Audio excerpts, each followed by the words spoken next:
வணக்கம். இன்றைக்கி நம்ம பாலை விட அதிக சத்து நிறைந்த தேங்காயை வச்சு பன்னீர் செய்ய போகிறோம்.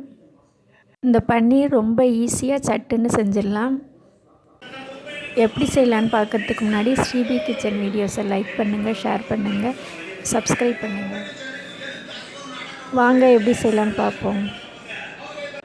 இதுக்கு ஒரு மூடி தேங்காயை தோல் சீவிட்டு சின்னதாக கட் பண்ணி வச்சுருக்கேன்.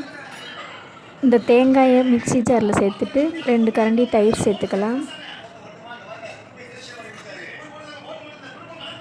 கூடவே அரை ஸ்பூன் உப்பு சேர்த்து நல்லா நைஸாக அரைச்சிட்டு வந்துடலாம்.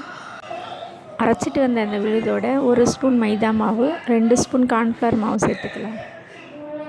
இதை அப்படியே மறுபடியும் தண்ணி சேர்க்காமல் அரைச்சிட்டு வந்துடலாம். இப்போது ஒரு பிளேட்டில் நெய் தடவி வச்சுருக்கேன்.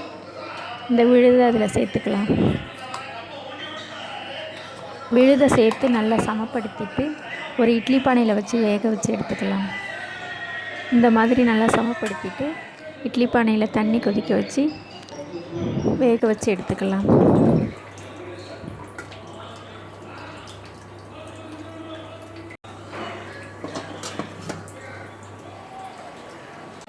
இது ஒரு 7 நிமிஷத்தில் வெந்துடும்.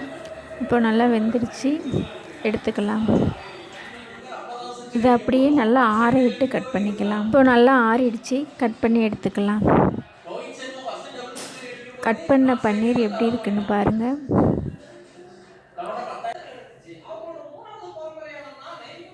ரொம்பவே சூப்பராக சாஃப்டாக வந்திருக்கு. நீங்களே பாருங்கள் எப்படி இருக்குன்னு.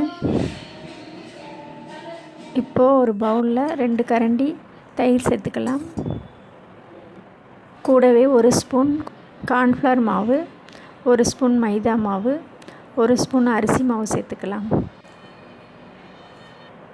இப்போது 1 ஸ்பூன் இஞ்சி பூண்டு விழுது, 1 ஸ்பூன் மிளகாய் பொடி,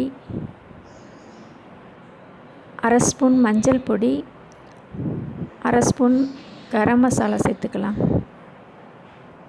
1 ஸ்பூன் உப்பு சேர்த்து எல்லாத்தையும் நல்லா கலந்துட்டு தேவையான அளவு தண்ணி சேர்த்து கலந்துக்கலாம்.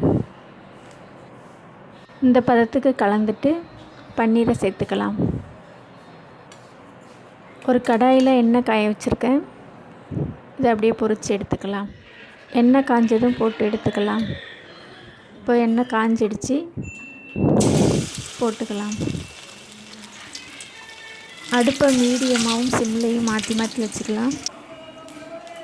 இப்போது நல்லா வெந்து செவந்துடுச்சு, எடுத்துக்கலாம். இப்போது ஒரு நல்ல ஹெல்த்தியான பன்னீர் 65 ரெடி ஆகிடுச்சு. நீங்களும் இதே மாதிரி செஞ்சு பார்த்துட்டு எப்படி இருக்குன்னு கமெண்டில் சொல்லுங்கள். நன்றி.